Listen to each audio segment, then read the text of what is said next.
Enteekateeka y'emyaka 3 etuumiddwa Price Subsidy Program for Clean Energy Technologies edduukanyizibwa kampuni ya Gavumenti eya Uganda Energy Credit Capitalization Company UECCC mbufunze etongozeddwa mu disitulikiti y'e Kiboga nga yakuwemmenta obuwumbi obulira ddala 4 okuva mu banka y'ensi yonna. Programu y'amasannyalaze agakuuma obutonde bwensi bw'eti etongozebbwa.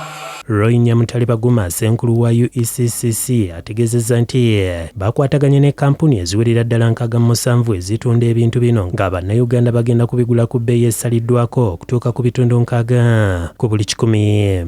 Kye mulina okukola kwe kugenda mu kampuni zino mulondemu kampuni gye mwagala okukolagana nayo oba okugulako. Ye ggaasi Gavumenti yakusalako ebitundu 4 ku buli 100 nga sirindi ya kilo 6 ebadde ku mitwalo 15 kati eri ku mitwalo 9 n'ekitundu.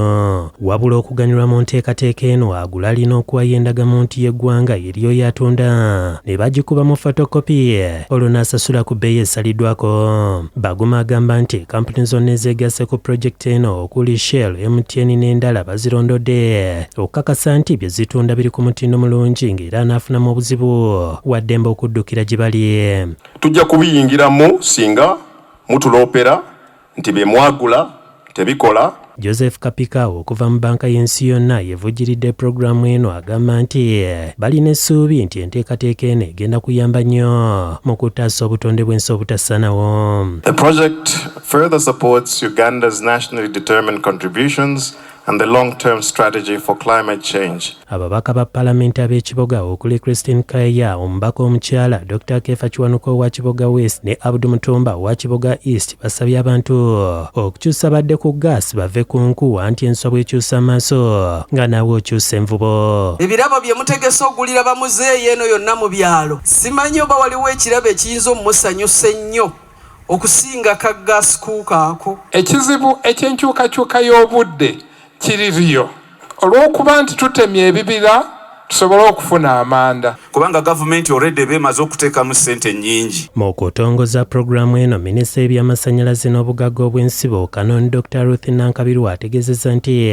pulojekiti eno eraze obumalirivu bwa Gavumenti okutaasa obutonde bw'ensi ng'era mumativu nti ababadde balemedde ku muze gw'okutema emiti nga basennya enku bagenda kukyusa. Okulekerawo okutema amanda n'okwokya amanda n'okutema enku ng'abantu tubawadde ggaasi tubawadde ebikozesebwa ebiyonjo tuba tutaasa obutonde bw'ensi. Ono agamba nti embeera y'obutonde bw'ensi weetuuse tewoomya ttooke ng'abantu balina okukyuka n'omulembe ng'era empisa ezimu ng'ez'okubuubiza emmere ku manda zisaana zikyuke.